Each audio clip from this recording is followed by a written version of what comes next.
전쟁을 알지 못하면 역사도 알 수 없다. 이야기로 만나는 토크멘터리 전쟁사.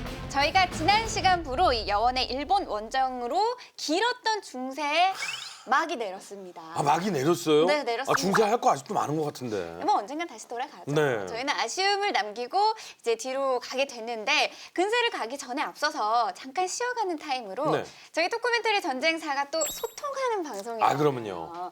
예, 많은 분들이 지난번에 영화 속 전쟁사를 다뤘을 때 이거 너무 아쉬운 거 아닙니까? 네네. 이제 막 불이 올랐는데 끝나면 어떡합니까? 이런 댓글들이 많았어요. 그래서 오늘 영화 속에 있는 전쟁사를 다뤄드릴까 하는데 또 굉장히 많더라고요. 네. 보니까. 그래서 2차 세계대전을 배경으로 하고 있는 아, 딱 그것만? 네. 아. 영화를 해볼까 합니다. 근데 사실은 저희가 소통 많이 하니까요. 여러분들 댓글에 달아주세요.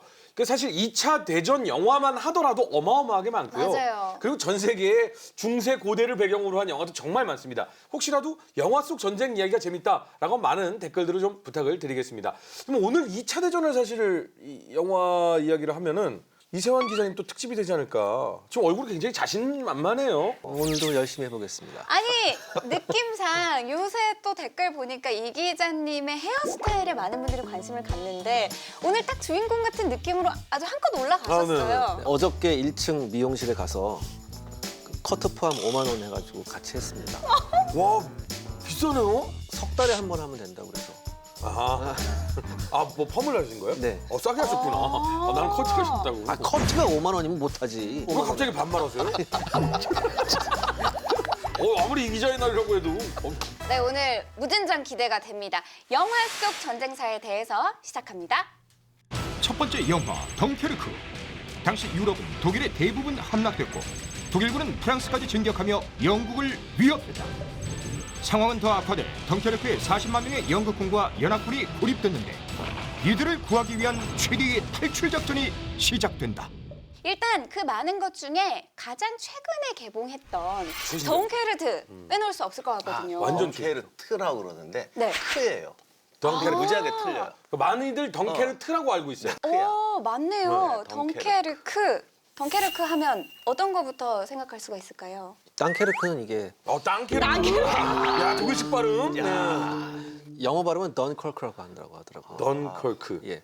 덩케르크가 사실은 제일 처음에 개봉할 때부터 굉장히 이슈가 됐던 것이 그 사람들의 살리려는 사람들과 살려달라는 사람들의 얼굴 표정들. 정말 참전했던 것처럼 얼굴 표정들을 해가지고. 그래서 이 영화가 네. 전쟁 영화로 분류가 안 되고 네. 재난 영화로 분류된다. 이게 생존하려고 했던 병사들의 재난 영화예요. 재난 영화로 분류가 돼 있군요. 아니 근데 지금 시청자분들 중에서 이 덩케르크를 아직 못 보신 분들도 있기 때문에 배경을 한번 짚고 넘어가는 게 좋을 것 같아요. 이때가 지금 어떤 상황이었던 건가요, 박사님? 저기가 이제 벨기에하고 프랑스 국경인데 1차 세계대전 때 독일군이 실리펜 작전이라고 벨기에로 이렇게 감아서 들어왔잖아요. 네. 그러니까 이제 학습이 된 거지. 네. 또 이 짓 하겠지. 그래서 아예 벨기에에다가 영국, 프랑스 군대를 쫙 깔아놨어요. 정예군을. 그런데 이번에는 벨기에로 휘어 들어온 게 아니라 벨기에와 프랑스 사이로 그 유명한 구데리안의 그 전격전으로 밀고 들어와서 벨기에하고 프랑스 사이를 다 끊어버린 거예요. 그때 저희 예전에 전쟁사 할 때 정말 여기 길로 설마 이 길로 그렇죠. 오겠어라고 했던 그 질척거리는 그런 길. 아덴 수비였죠. 이게. 그러니까 수십만 명이 앞에서 완전히 골대버린 거야. 그렇게 밀려가지고 간 것이 덩케르크였어요. 무려 저 해변에 40만이 몰렸죠. 40만 명. 전쟁에서 이걸 세 장에 가둔다고 그러는데 가장 아름다운 순간이죠. 한 번에 끊어갖고 통행으로 가둬버렸어요. 그러니까 거기가 왜 독일군이 뚫고 들어갔던 데가 숲이에요. 근데 그때 당시까지만 해도 전차는 절대 산림지대를 통과 못한다고 믿어 의심치 않았거든요. 그래서 그 숲 앞에 프랑스군이 수비대를 배치시켜놨는데 예비군들이었거든요. 예비군 중에서도 40 넘으신 분들. 그 정도면 보통은 단추 3개 푸른 다음에 어디 구석에서 자고 있어요. 그러니까 비슷했습니다. 보초를 어떻게 섰냐면 나무 의자 갖다 놓고 거기 앉은 다음에 추우니까 따뜻한 와인 마시면서 이러고 있는데 어디선가 이제 엔진 소리가 들리는 거여서 뭐지? 무슨 소리지? 근데 갑자기 숲에서 독일군 전차들이 튀어나오는 겁니다. 그러면서 완전히 공황 상태에 빠져버려요. 거의 전쟁이 아니라 그때 당시에는 그냥 다 뚫고 지나가 근데 버렸었죠. 저게 이제 문제가 프랑스는 어차피 떨어졌다 치더라도 영국군이 개입을 해서 엄청난 병력이 들어가 있단 말이에요. 저기서 영국군을 잡아버리면 영국에 이제 병사가 없어요. 더군다나 저때 영국군은 본토에서 중화기 중장비를 다 가져갔습니다. 저기에 지금 그 장비 사람뿐만 아니라 장비도. 그러니까 사실상 영국 육군이 다 들어왔다는 건 좀 심한 말이지만 다 들어온 거나 마찬가지였기 그때 현역은 때문에. 거의 한 70-80% 그러니까 오. 이걸 잡아버리면 독일은 영국, 프랑스를 다 한 번에 이제 뽑는 기가 막힌 케이스가 와, 게다가 저희 전쟁사에서 항상 작전 중에 잘라놓고 덮어서 묶으면은 전멸이다라는 그렇죠. 작전인데 지금 한마디로 이제 묶기만 하면 전멸이 있는 상황인 거잖아요. 거듭 말하지만 프랑스가 아니라 영국까지 묶어버린다. 그런데 이거를 영국도 어마어마한 위기로 느끼고 윈스턴 처칠이 주도한 작전이죠. 주도하려고 했다기보다는 당시 자기가 책임자였으니까. 책임자였고 그때 그럼 작전명이 뭐였죠? 덩케르크 사건은 아니었잖아요. 그렇죠. 작전명이 다이나모였는데 다이나모. 예, 도보의 해군 지휘소 방해 작전을 짰기 때문에 이제 다이나모라고 한다 그러는데 작전이라기보다 결단이 구해와야 될 거 아니야. 아, 그렇죠. 구해와라. 네. 이렇게 된 거예요. 근데 당시 프랑스군도 한 8만인가 돼가지고 거의 40만이 있는데 독일군이 지금 하늘하고 양쪽에서 쪼이잖아요. 네. 그럼 이때 방법이 하나밖에 없어요. 방어선 치고 걔들은 잡힐 각오하고 싸우고 남은 애들 탈출시키는 건데 저기가 문제가 됐던 게 뭐냐면 덩케르크가 우리가 100년 전쟁할 때 그 스페인 함대가 정박했던 데가 덩케르크예요. 기억나실지 모르겠어요. 무적함대. 예, 무적함대. 그리고 출발하고서는 떠밀려 갔던. 근데 문제는 저희가 해변이 수심이 낮아요. 그때도 그게 문제였어요. 네. 해안에 접안을 못 하는 거야. 둥둥 떠 있기만 했지. 근데 똑같은 상황이 벌어진 거야. 40만 명이 몰렸는데 큰 배가 들어갈 수가 없어. 그러니 작은 배를 보내서 태워서 큰 배에 실어야 되는 상황이 벌어진 거야. 공격을 받으면서. 그러니까 그렇죠. 큰 배가 접안할 수 있는 선착장이 몇 개 없었어요. 그래서 기껏해야 3만 명 정도나 탈출시킬 수 있을 거야. 그러니까 쉽게 말하면 손 놓고 있으면 안 되잖아. 네. 그러니까 가서 최대한 구해와라. 우린 노력했다. 이 작전이었지 원래. 3만 명. 그러니까 병력의 10%만 구할 수 있어도 성공이라고 판단을 했었어요. 사실 처칠이 갈리폴리에서의 엄청난 그 명예실추가 있었는데 그 이후에 이것도 사실은 어느 정도 그냥 명예실추를 감안하고 3만이라도 구해와라 라는 상황이었던 거군요. 그래 뭐 최선을 다해라 아니겠어요? 최선을 다해라. 와, 지금 저 사진 보면 그래도 참 대단한 게 사람이 목숨이 위태로운 상황인데 줄을 잘 서 있네요. 그게 영국군의 강점이자 특징이죠. 그래도 군대잖아요, 군대. 근데 저런 장면을 보면은 항상 이 전쟁 영화에서도 다 같이 줄 서서 막 가는 모습만 보면 왜 그렇게 짠하고 눈물이 나는지. 그게 우리의 이야기였으니까요. 아니, 일사후퇴 생각해 보시고 흥남보도 막 이런 거 생각해 보세요. 저 장면이 이제 영화 초반부에 나오는데 네. 병사들이 이제 후퇴하려고 줄 쫙 서 있는데 갑자기 독일군의 그 비행기가 나타나요. 스투카라는 급강한 폭격기가 나타나는데 이 스투카가 또 안에 풍압식 사이렌이 있어요. 그러니까 급강하려고 쭉 다이빙하면 웽 하고 공포스러운 소리가 나요. 맞아요. 하늘에서. 맞아. 우와 이런 소리 나요. 그 2차 대전 영화 보면 늘 나와. 맞아요, 다큐멘터리 나와. 엥 하는 거. 그 사이렌스만 들리면 모든 영국이 공포에 진짜요. 뭐 몇몇 병사들은 하늘에 대고 총을 쏘는데 전혀 무의미한. 총을 쏘면 저는 항상 궁금했던 게 네. 그래도 40만 명이 하늘에다 대고 총을 쏘면 맞지 않을까 싶은데. 무기가 없는 병사들도 많았어요. 그리고 그게 미리 훈련이 돼서 이렇게 비행기를 조준해서 쏘는 게 아니라 탄막을 만들어야 되거든요. 근데 그게 훈련이 안 되면 그게 안 돼 또. 그 비행기를 향해 쫓아가면서 쏘면 어차피 안 맞는. 예, 예. 그러니까 이게- 그냥 기분 내키는 대로 쏘면. 비행기가 나타나서 다이빙하는 순간이 보통 한 4, 5초예요. 그러니까 앞에서 보면 비행기 큰데 하늘에 떠 있으면 그렇게 안 커 보여요. 조그매고 잘 안 보여요. 그러니까 위로 갈 때는 사이렌 소리가 안 나죠. 사이렌 그걸 막아놓고 있으니까. 다이빙 할 때 그때 사이렌 소리가 어디선가 나요. 소리가 나면 예. 뭐야 이렇게. 그럼 다 웽 소리가 나면 그때부터 하늘 보기 시작하는 거예요. 아, 근데 진짜 기자님이 말씀하시니까 왜 그 장면 있었잖아요. 길게 줄 선 다음에 겨우겨우 탔는데 또 어뢰에 맞아서 침몰하는 바람에 이제 집에 가는구나 했던 병사들이 많았죠. 그런 경우가 있었어요. 그러니까 그걸 보면서 왜 미스터 처칠이 처음에 3만 명이라도 구해와라 라고 말을 했는지가 한편으로 좀 이해가 됐던 것 같아요. 어쨌든 전쟁할 때는 국가나 지휘부가 병사를 버렸다라는 인상을 줘서는 절대 안 돼요. 한 명을 구하더라도 우리는 최선을 다한다. 이게 필요하죠. 그러니까 처칠이 그건 생각했던 거야. 대패를 하더라도 만약에 구조 노력마저 없었으면 전쟁 의지 자체가 끊겨요. 근데 사실 저 때 당시에는 이 군사를 구하러 가는 게 아니라 그냥 정전 협정을 맺자. 그러니까 한마디로 항복을 하자라는 파들도 많이 있었잖아요. 사실 여기 덩케르크 작전의 제일 미스터리가 독일군이 밀었으면 끝나는 거거든요. 근데 안 밀었단 말이에요. 이중 설이 여러 가지가 있어요. 간단히 둘로 나누면 갈 수 있는데 안 갔느냐, 없어서 못 갔느냐. 아직도 의견이 팽팽한데 히틀러가 공격을 하지 말라고 명령 내렸다는 설도 있어요. 왜냐하면 그것을 타당한 게 손자병법에도 말했지만 싸우지 않고 이기는 게 최선이잖아. 영국한테 항복을 받아내야 되는데 영국이란 나라는 항복을 해도 건너가서 군대가 주둔하면 상당히 골치 아픈 나라거든. 바다가 끊어지잖아요. 독일이 또 해군이 약하고. 그래서 그냥 보내주고 전쟁 끝내라라고 하고 싶었다라는 설이 있어요. 그러니까 그게 대단히 유력합니다. 왜냐하면 히틀러는 예전부터 영국을 어떻게 해서든지 자기 편으로 끌어야 됐다는 이런 야무진 착각을 하고 있었어요.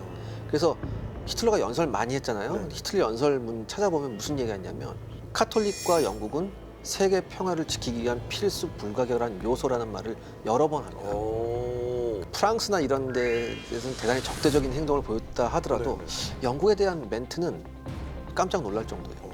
원래 개전할 때부터 영국은 참전하지 않을 거다라는 자기 믿음이 있었어요. 아, 그래요? 그래서 빨리 여기를 끝내버리면 영국은 손 뗄 거야. 근데 사실 반대로 생각하면 30만 명을 포로로 잡아놓으면 그렇죠. 그게 협상하기 더 좋은데 그렇죠. 본인이 자꾸 이쪽에서 끝나면 영국은 빠지겠지라는 희망. 전쟁사에서 저희가 항상 배우는 게 있잖아요.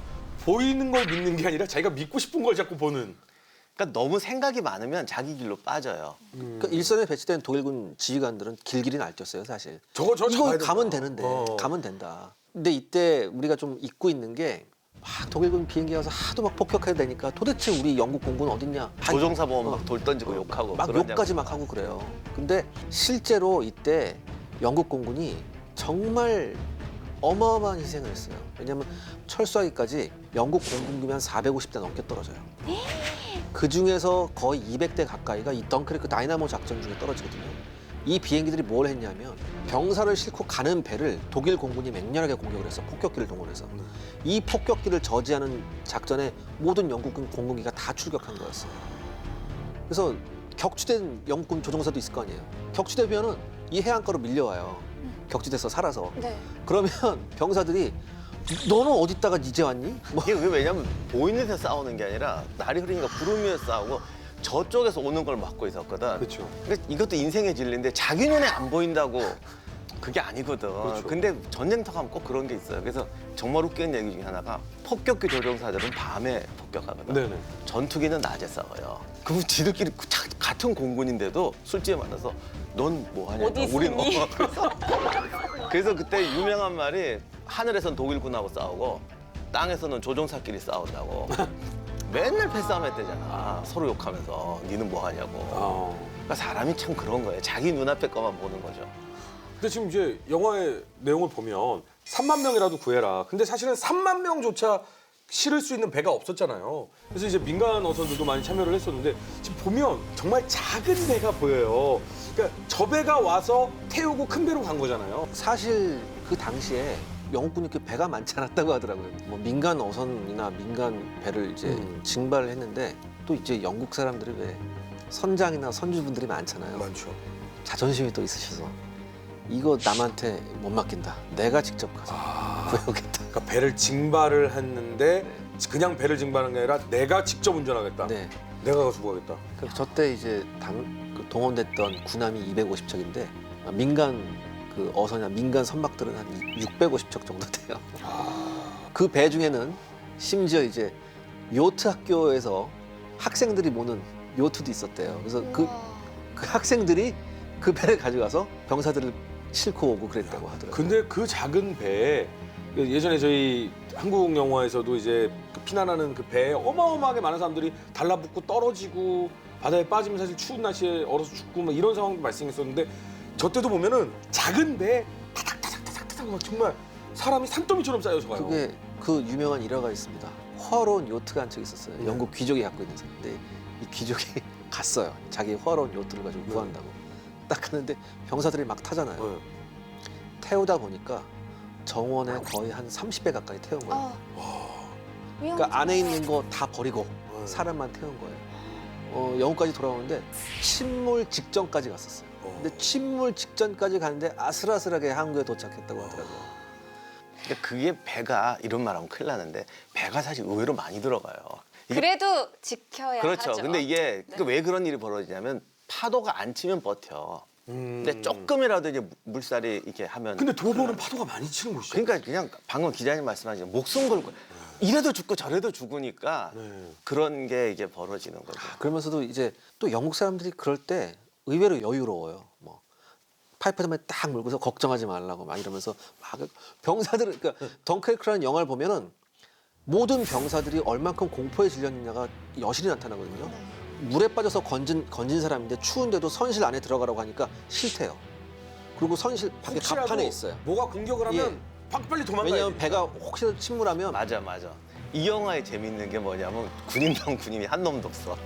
근데 이게 전투가 정말 경험이 중요하다는 걸 저희가 이 전쟁사를 통해서 많이 배웠잖아요. 한 번 경험한 군인과 두 번 경험한 군인은 아예 질이 달라지잖아요. 그러니까 이 영화도 보면은 그 요트 선장이 더 침착해. 방금 기자님 말씀하신 1차 대전 참전제 독일 군이가 막 오니까 병사들은 공포에 질리는데 이분은 딱 보더니 기다려서 딱 공격 시작할 때 배를 꺾어라. 이런 거는 이제 선장님이 하시고 얘들은 그냥 덜덜덜덜 떨면서. 근데 기존에 예상했던 3만 명보다 훨씬 많이 구출을 하잖아요. 33만 8천 명을 그러니까 물론 많은 희생이 있었지만 사실은 90% 이상의 성공을 가져갔죠. 근데 여기에는 조금 이제 네덜란드군하고 뭐 이런 사람들도 좀 섞여 있긴 했었는데 프랑스군도 좀 들어오긴 들어와요. 프랑스군은 근데 그렇게 많지 않았다고. 여기서 우리가 하나 생각해야 될 게 약 3만 명의 프랑스군이 그 시가지에서 끝까지 독일군을 막고 있었어요. 그래서 덩케르크에서 영국군이 완전히 철수한 걸 알고 난 다음에 이들이 항복을 해요, 독일군한테. 그러니까 이런 프랑스군의 희생이 영화에서조차 잘 조명이 안 됐었거든요. 네. 저도 이번에 조사를 해보면서 이건 정말 쉽지가 않잖아요. 동맹군을 끝까지 지켜야 된다. 그런 생각도 있었겠고 사실 사람이면 어수선한데 나 나도 하나 슬쩍 없어도 되지 않을까. 덩케르크에 무슨 장면이 있냐면 알아서 도망가려고 배에 한 8명인가 9명이 탔어요. 근데 다 이제 어떻게 도망가야 되냐 서로 막 얘기를 하고 있는데 한 명이 유독 얘기를 안 하는 거예요. 그래서 너 독일 스파이냐고 막 때리려고 하니까 얘가 그때 얘기를 하는 거예요. 나 프랑스 사람이라면서 프랑스어를 하는 거예요. 영어를 못 알아들으니까 이런 사람도 있긴 했었는데 그럼에도 불구하고 정말 대부분의 프랑스 군들이 그 시가지에서 끝까지 독일군을 막고 있었어요. 야, 그럼 덩케르크 속편은 멈추지 않는 전투 해가지고 영국군 탈출하는데 끝까지 싸우는 근데 프랑스군의 이야기를 어차피 재밌게. 덩케르크는 전쟁 영화라기보다는 인간 드라마인데 나는 마지막 그게 인상적인 것 같아. 돌아오는 병사 중에 2명이 있어요. 한 명은 그냥 걔는 나중에 전쟁터에 가서 내내 그러고 살았을 것 같아. 그러니까 그냥 살기 바쁜 거야 얘는. 머리는 잘 써서 어떻게든 살으려고 그러고 한 명은 부끄러워하는 거야.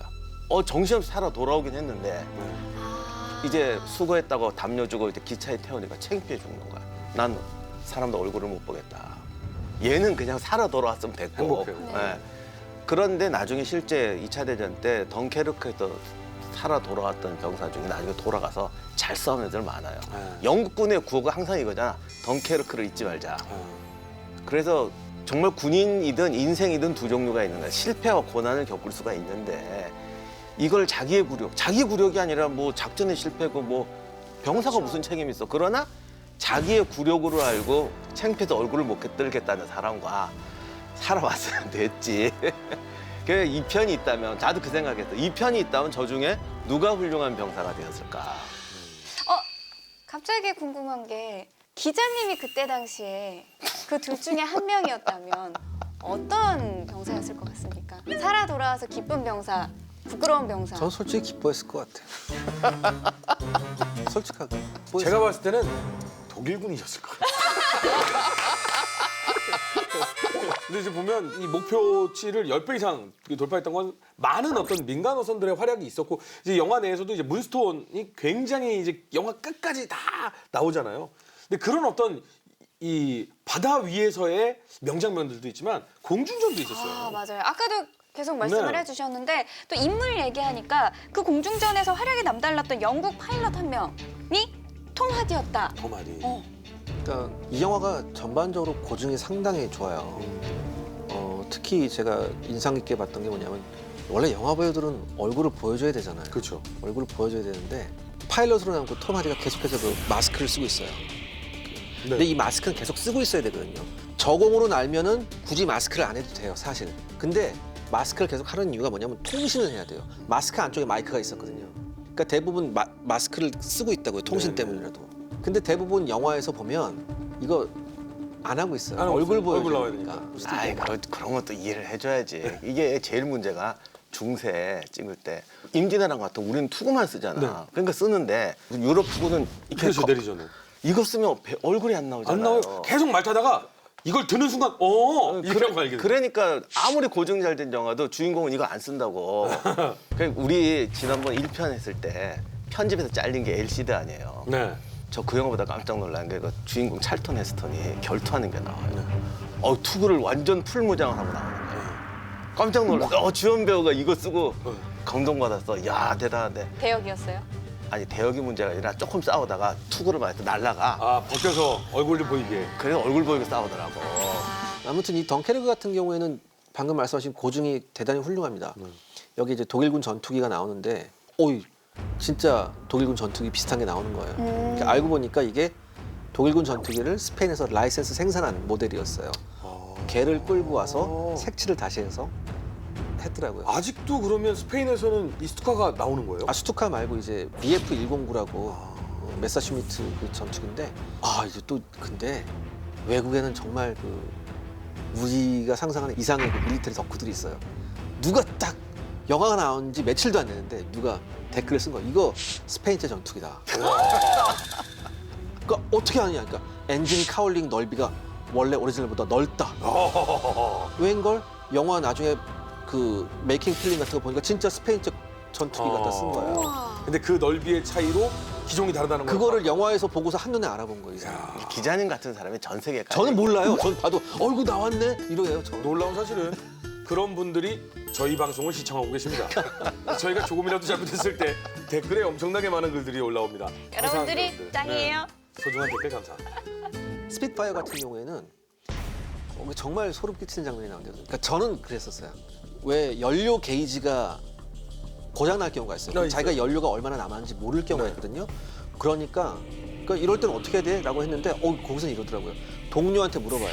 너 연료 얼마큼 남았니? 그러니까 몇 갤런 정도 남았다 보니까 분필로 옆에다 몇 갤런 딱 써놔요. 시간이 지나면서 그걸 계속 체크하는 거예요. 너 몇 갤런 남았니? 비슷할 거니까. 그렇죠. 왜냐면 같이 작전을 하니까. 그래서 이런 어떻게 보면 깨알 같은 고증이라고 할까? 이거는 실제 당시에 싸웠던 사람들의 증언을 듣지 않고서는 재현할 수 없는 거잖아요. 그쵸. 덩케르크에서 성공적으로 영국군이 탈출을 했습니다. 하지만 아까 말씀드린 대로 중화기는 전부 다 중장비를 놓고 왔거든요. 그 규모를 한번 보면요. 야포 880문, 그다음에 대구용포 310문, 대공포 500문, 대전차포 850문, 기관총 11,000정, 그다음에 전차와 장갑차량 475대, 그다음에 각종 차량 63,000대였습니다. 이 정도면 몇 개 여단의 전투 물량인 거잖아요. 아니 영국군이 그냥 무기가 없었어요. 무장 해제된 상황이었어요. 그래서 독일이 억울해하는 거야. 그때 쳐들어갔으면 영국은 지킬 무기가 없었어요. 그러니까 영국군이 돌아와 봤더니 영국 본토에 남은 무기가 단 2개 사단 정도 무장시킬 무기밖에 안 남아 있었어요. 그래서 급하게 찍어낸 총이 뭐냐면 옛날에 했던 그 스탠 기관총이라고, 그러니까 쇠파이프로 만든 기관총 있어요. 네네네네. 뭐 깽들 쓰고 그런 거. 네, 여기 동그래가지고. 예. 그거를 막 찍어낸 이유가 그거예요. 그건 사실 조준 사격이 아니라 그냥 난사하는 총이잖아요. 그거 원래 은행 강도가 쓰는 파이프 건수. 그게 별명이 총탄 분무기입니다. 한 20m 떨어지면 안 맞아요. 그래서 이게 솔직히 이것 쏘면 누가 맞을지 몰라서 그렇죠. 아군들도 위험하다는. 근데 그런 상황에도 불구하고 작전이 성공해서 많은 이제 병력이 돌아갔잖아요. 그 이후에 연합군한테 반격의 기회가 있었다는 건 무슨 말입니까? 결국 미군이 물자를 주고. 미군의 물자가 들어오기 시작하고. 그런데 그게 왜 중요하냐면 물자가 와도 병사가 없으면 싸울 수 없잖아요. 그렇죠. 근데 걔들이 30만 명이 돌아왔잖아요. 그리고 이들 중 상당수가 각성한다고. 싸우자. 그래서 코만도 이렇게 모집할 때 들어왔던 병사들이 상당수가 그 덩케르크, 아까 말했던 창피해서 못 살겠다. 이대로 있느니 싸우다 죽겠다 하는 사람들이 코만도에 들어와요. 그래서 코만도가 성공했던 비결이 내가 볼 때는 강훈련을 시키고 이것도 중요한 게 아니라 그들의 정신. 일단 수많은 병사 중에서 집에 와서 다행이야가 아니라 창피해서 얼굴 못 들겠다 하던 애들이 들어오는 거예요. 병과 불문하고. 그러니까 처음에는 돌아와서 살아서 다행이라고 생각했겠지만 시간이 지나면 지날수록 어떤 생각이 들겠습니까? 아, 이게 내가 이게 좀 살아있는 게 살아있는 건가라는. 그렇게 생각 안 하는 사람도 많아. 아까의 발언이 약간 찔리셨나 전 봐요. 그렇게 생각했을 겁니다.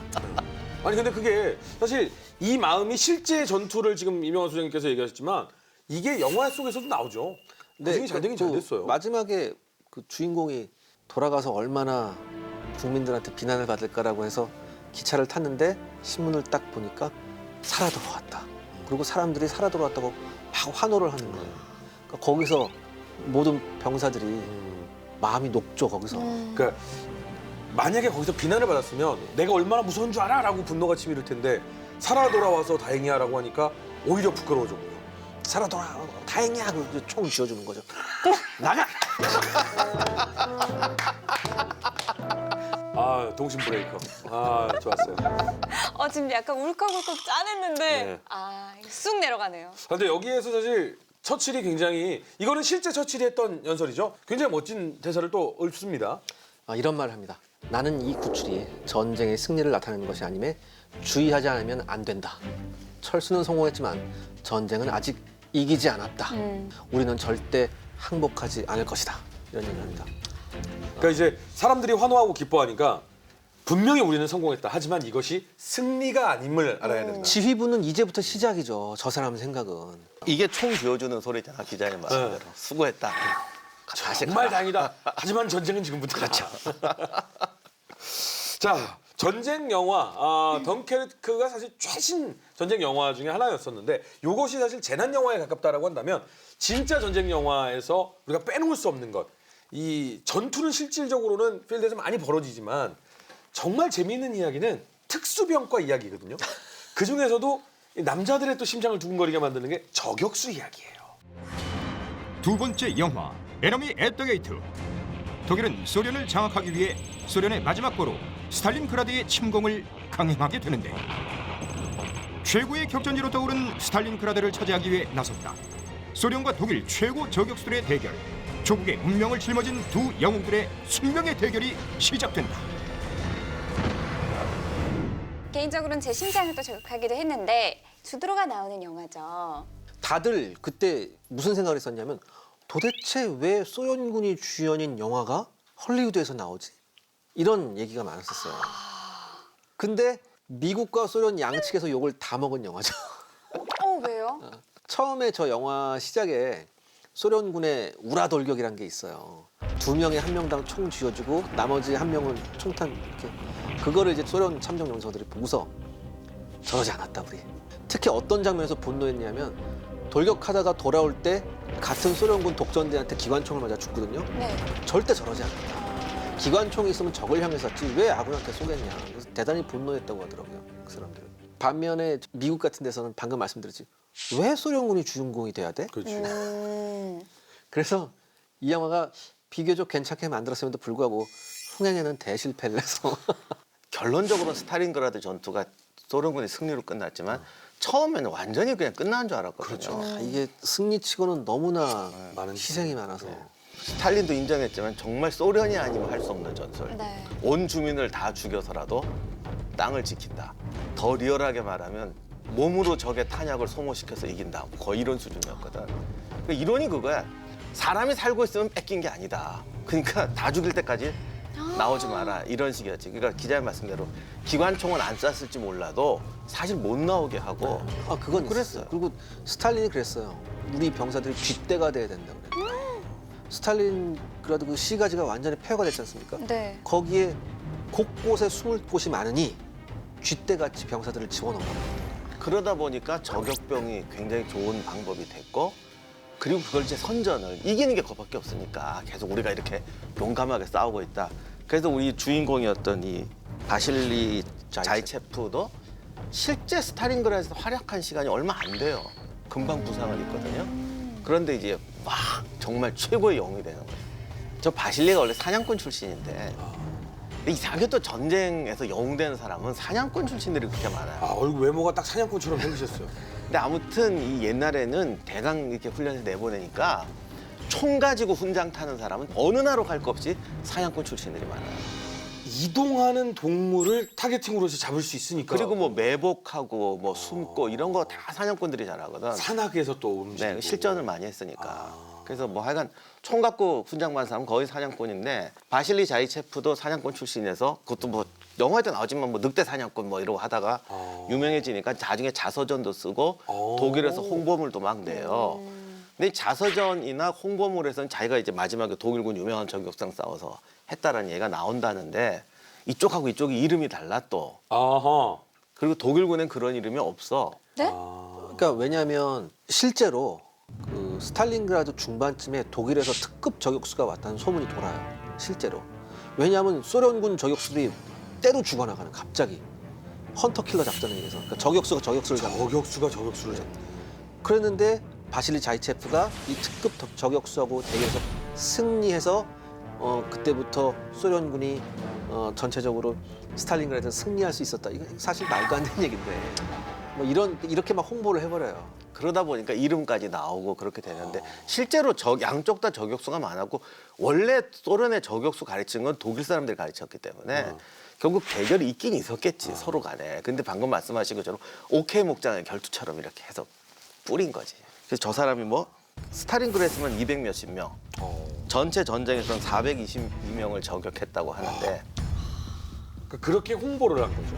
소련 같은 경우에는 좀 과장이 있을 수가 있는데 보통 대부분 소련 이외의 나라에서 저격을 하면 그 저격 숫자가 좀 정확해요. 왜냐하면 저격은 2인 1조거든요. 그렇기 때문에 카운트를 자기 혼자만 하는 게 아니라 같이 동료들도 네, 같이 네, 카운트를 하기 때문에 대부분 정확해요. 근데 주드로의 이제 실제 인물 배경이 되는 인물의 사진을 보면 마치 어려운 상황에서의 저격 영웅이 탄생하는 걸 보여주기 위해 주드로가 들고 있는 총을 보면 막 감싸요. 우리나라 그 전지현 씨도 저격할 때 보면 총이 막 헝겊으로 막 감싸져 있고 막 쏘거든요. 근데 실제 사진을 보면 굉장히 최신형. 저거는 선전을 멋지네요. 위해서 찍은 거고 네. 실제로는 저렇게 헝겊으로 감싸야 됩니다. 지금 소련 저격병의 손에 들려 있는 총은 사실은 그냥 홍보용으로. 그러니까 모신 나간 총인데 네. 스코프도 사실 저렇게 좋은 건 안 줬어요 처음에. 저 정도면 16배율 스코프도 아주 좋은 건데. 왜냐하면 총이라는 게 의외로 뭐 잘 안 보일 것 같지만 쇠 부분에 네. 기름칠 같은 거나 이런 촌농칠을 많이 했기 때문에 멀리서 보면 그게 비칠 수 있어요. 그래서 그다음에 총이 의외로 멀리서 봐도 실루엣이 잘 보여요. 그래서 이거 실루엣을 총 주변의 실루엣을 무너뜨리기 위해서 헝겊으로 많이 감아놔요. 그래서 헝겊으로 감아서 주변 색깔처럼 막 이렇게 좀 탁하게 네. 칠해놓고. 그럼 애진작에 만들 때 그렇게 만들면 안 돼요? 요즘에는 좀 그렇게 해요. 요즘에는 저격용 총 같은 경우에는 사용자가 원하면 도장을 조금 특수하게 좀 해놓고 그렇게 나오는 경우가 있어요. 근데 저 때는 그런 게 없었으니까. 그럼 오히려 소련이 선전한 저격병의 모습보다 저게 실제 고증을 더 잘한 거네요. 이건 그러니까 제가 아까 말씀드렸듯이 이게 지금 저기 훈장까지 달고 있잖아요. 네. 네네. 이건 완전히 선전하기 위해서 딱 찍은 거고 보여주기요. 실제 저격병 훈장 달고 가면 타켓이죠. 오늘 밤 주인공은 나죠. 날 쏘고 가자. 아니 근데 왠지 저희가 전쟁사 예전에 할 때도요. 여성 저격수 할 때도 소련 여성 저격수가 유명했었거든요. 소련이 좀 저격병이 유명한가요? 근데 저 영화의 제일 단점이 사실 저격병 최고는 독일이었어요. 원래 독일이 훨씬 더 많이 죽였어요. 그러니까 저 영화 보면 완전히 휩쓸고 막판에는 독일군 최고 저격수까지 살해하는 거로 나오는데 사실은 그러니까 게임으로 하면은 독일군이 이겼지. 이게 왜냐하면 물론 패전국이었으니까 이게 잘 안 알려진 것도 있는데 많은 독일군 저격병들이 저격병은 만약에 잡히잖아요. 그럼 즉결처형이에요. 그것도 대단히 잔인한 고문을 받고 처형이 당해요. 왜냐하면 한 명 한 명 보고 쏘는 거잖아요. 그렇죠. 그러니까 이 저격병은 증오의 대상이었다고요. 특히 독일군 같은 경우에는 왼쪽인가 팔하고 모자에 에델바이스라고 저격병 기장이 따로 있어요. 근데 독일군 같은 경우에 독일군 저격병은 잡힐 것 같으면 이 에델바이스 기장을 떼요. 그래서 버려버린다고. 저격병 거를 티어나지 않게. 그리고 항복하고 나서 전쟁이 끝났음에도 불구하고 훨씬 더 군사자편에서 가혹한 벌을 받을 수 있기 때문에 자기가 저격병인 걸 숨겨요. 그래서 나 저격병이었어 이런 거 별로 없었어요. 그러니까 오히려 저렇게 드러내지 않는 것이 원래 저격병들이었군요. 네. 근데 참 이름을 왜 에델바이스라고 줬을까? 독일군 저격병 같은 경우에는 왜 산악 훈련을 받아야 돼요. 근데 독일군 산악 사단이 에델바이스 기장이 표식이었거든요. 네. 그래서 그 표식이 산악 훈련을 끝마친 사람 이런 뜻이 있어요. 저는 진짜로 궁금했던 게 제가 저격수 영화 정말 재미있게 많이 봤거든요. 일단은 현대전 저격수들은 2인 1조로 싸운 게 나와요. 그런데 예전 2차 대전 영화를 보면 대부분 한 명이 있던데요. 아 그건 좀 잘못돼요. 잘못된 고증된 거군요. 그러면 혹시 저격수들이 전투를 하는 방식하고 그리고 저격수가 저격수를 만났을 때 이 전투하는 방식을 좀 설명이 가능해요? 아 이게 약간 잔인한데 네. 달라요? 소련군이 많이 썼던 방법 중에 하나가 뭐냐면 소련군은 저격수를 투입할 때 고참병하고 네. 신입하고 같이 투입을 해요. 둘이 같이 딱 예. 놓는군요. 근데 총은 만약- 하나예요? 아 총도 2개. 총도 2개예요. 근데 만약에 상대편 저격수를 잡으려고 하면 무슨 방법을 쓰냐면 소련군은 신참을 미끼로 써요. 쏘아라. 이게 가장 유명한 게 뭐냐면 제가 예전에 한번 여군 특집에서 얘기해 드렸는데 그 루드밀라라고 하는 소련군 여자 저격수가 있었는데 항상 신참을 미끼로 쓴 다음에 얘가 죽으면 적이 어디 있는 걸 파악하고 그렇죠. 거기다 카운터 어택을 날리는 방법을 썼어요. 이걸 정말 많이 했어요. 소련군이. 그러니까 신입 저격병이 다른 저격병을 발견해서 쏘기 시작하면 가만히 보고 있다가 반대편 누군가가 이 신참을 쏘는지를 확인하고 그 다음에 쏜다. 그 위치. 그래서 소련군 같은 경우에 신입 저격병 같은 경우에는 일주일을 넘기기 힘들다는 얘기가 있었어요. 실제로. 그들도 본인의 운명을 알고 있었을까요? 모르죠. 처음엔 모르죠. 잘. 거기에서 잘 버텨내면 그쵸. 이제 이 신임을 쓰는 고참이 되는 그러니까 거예요. 죽냐 안 죽냐는 운에 맡기는 거예요. 아, 근데 이제 영화 같은 데 보면 항상 그러잖아요. 뭐 하고 이제 됐어요. 점령했습니다. 마을 주민 여러분 고마워 걱정하지 마시고요. 탕! 저격병이다. 그럼 다 엎드리고 막 종탑이다. 막 그러면 저격병이 가만히 있다가 탕! 그러면 한 사람 쓰러지고. 영화 보면은 방금 말씀하신 것처럼 종탑에서 저격병을 쏩니다. 네. 그런 경우 거의 없습니다. 항상 종탑이 왜냐하면 저격병은 한 발 쏘고 이동해야 돼요. 위치가 예, 한 발 파악되면 안 쏘고 되니까요. 타켓을 제거한 다음에 즉시 이동해야 돼요. 왜냐하면 거기 있으면 박격포가 날라와요. 아예 그냥 전체를 무너뜨려 네, 버리는군요. 그럼 시가전의 경우에는 사실 시야가 가려서 멀리서 쏘기 힘들잖아요. 그러니까 이게 유고 내전도 시가전에서 많이 유고는 저격수의 거리가 따로 있었을 정도였었어요. 시가전이라는 것은 저격수의 천국이에요. 아 그래요? 예, 저희가 어느 각도에서도 뭐가 날라올지 모르니까. 만약에 빌딩이 하나 저기 있는데 몇 층에서 누가 쏠지 모르잖아요. 그러니까 이런 빌딩이 한두 개가 아니니까. 그러면 저격수의 제일 어떤 덕목 중에 하나는 총을 쏘는 건 너무 당연한 거지만 달리기. 한 방 맞추고 어디로 이동을 해야겠다라는 그 전략이 아니에요. 굉장히 중요해요. 저격수의 가장 큰 덕목은 인내심이에요. 기다리기. 예. 원하는 타켓이 나올 때까지 하루고 이틀이고 움직이지 않고 기다릴 수 있어야 돼요. 거기서 다 배설도 해요. 맞아요. 그 존 시나가 주연했던 그 영화 보면은 정말 그냥 안 움직이고 있어요. 그래서 지금도 그 저격수 훈련시키는 거 다큐멘터리 같은 꽤 있는데 네. 야 정말 대단해요. 풀숲으로 풀 들키지 않고 기어가야 돼. 근데 그걸 누가 감독하냐면 우리 같은 타입 보면 모르지. 프로들이 감독한다고. 그럼 살짝 움직일 때 풀잎이 움직일 거 아니에요? 네. 이게 사람이 건드리면 바람 방향하고 반대로 이게 흔들리고 그런 걸 잡아내거든요. 그럼 저격병은 바람이 내가 가는 방향으로 갈 때까지 기다려야 그러니까 되는 그것까지 하면서 움직여 가야 돼요. 그러니까 뭐 100m 가는데 하루 이틀 걸려 기어가면서도 잡는 경우도 있다고.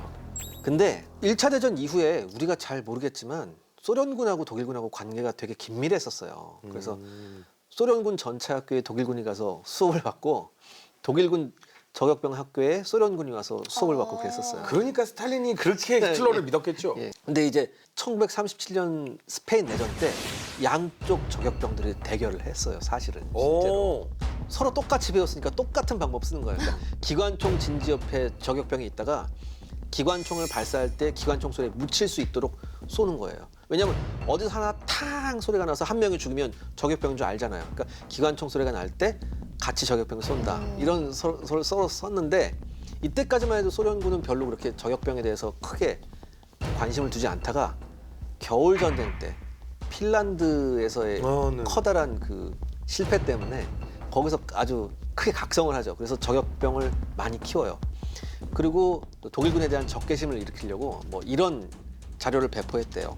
뭐라고 했냐면 독일 놈들은 저격수의 선정에 특별한 주의를 기울이며 주로 나치 당원 중 전과자를 선발한다. 놈들은 인간으로서의 감정을 상실한 강도와 살인자를 저격수로 훈련시킨다. 파시스트 저격수는 여자와 어린이를 단지 즐거움을 위해 표적으로 삼는다. 이렇게 나와요. 지금 이야기는 전형적인 사이코패스예요. 맞습니다. 그래서 사이코패스를 선발한다는 거예요. 그러니까 독일군 저격수를 처녀 동정의 가치가 없는 악마로 규정을 해요.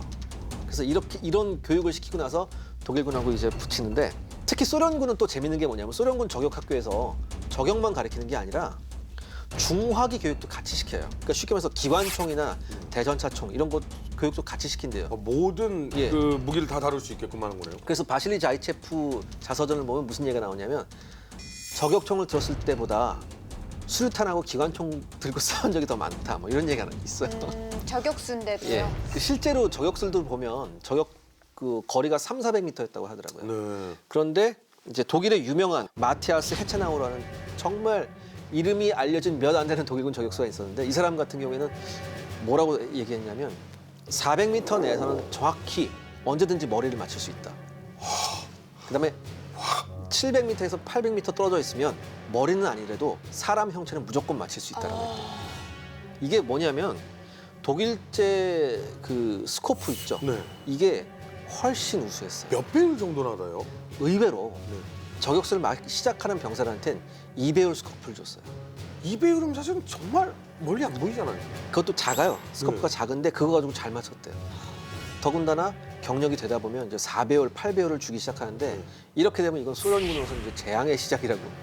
아니 근데 운이 400m면요. 좋은 거예요? 아니 무슨 소리를 하는 거예요? 스코프, 그러니까 광학 기술이 독일의 광학 기술이 가장 지금도 앞서 있거든요. 아니, 망원경을 총에 달아서 이걸 스코프를 딱 보는 순간 망원경으로 보듯이 가까이로 보여요. 아, 그렇죠. 아니, 제 말은 그걸 쏘는 저격수들은 눈이 좋아야 되냐는 거죠.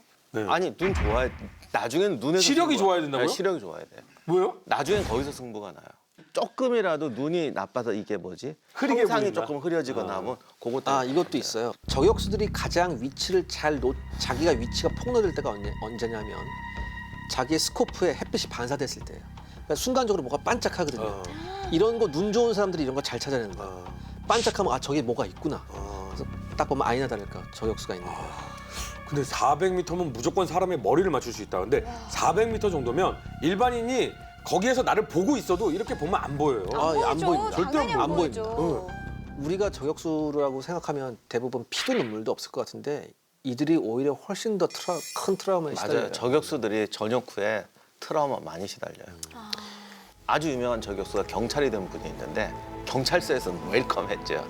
야 이제 앞으로 총격전은 네가 다 해결해 주면 되겠구나. 정작 강도를 만났는데 못 쏘더래. 이제 프란츠 크라머라고 오스트리아 출신 독일군 저격수였는데 이 사람이 나중에 고향에 돌아가서 이런 말을 합니다. 내 영혼은 온통 상처투성이었고 평생 치유될 수 없었다. 아마 나는 이 고통을 평생 붙잡고 있을 거다. 그러니까 이런 사람이 허다했어요. 다음 이야기. 밀리터리 팬들의 마음을 사로잡은 끝판왕 영화가 시작된다. 완벽한 고증으로 최고의 찬사를 받은 오늘의 영화 속으로. 영화 속 전대사 두 번째 이야기. 가공할 타이거 전차의 위력을 여실히 볼 수 있는 대전 찾고 진지 자체를 썰어버려요. 이런 사례가 있었습니다. 던지는 대전차 지뢰가 있거든요. 그거 3발을 맞고도 멀쩡하게 살아남아서 대전차 팀을 완전 박살내고 이 정도면 만화에 나오는 무슨 왕 같네요. 그러니까 약간 사기 캐릭터 같아요. 최고의 고정, 최고의 연출. 아무 생각 없이 보고 있다가 저게 나오네? 이렇게 된 거예요, 사람들이. 1960년대 영국에서 나왔던 장갑차를 개조해서 똑같이 만듭니다. 가끔 정말 소름 끼치도록 놀라운 게 철모나 소총 하나 잡는 어떤 사소한 동작 하나가 정말 진짜처럼 나와요. 오게 티가 없고. 예.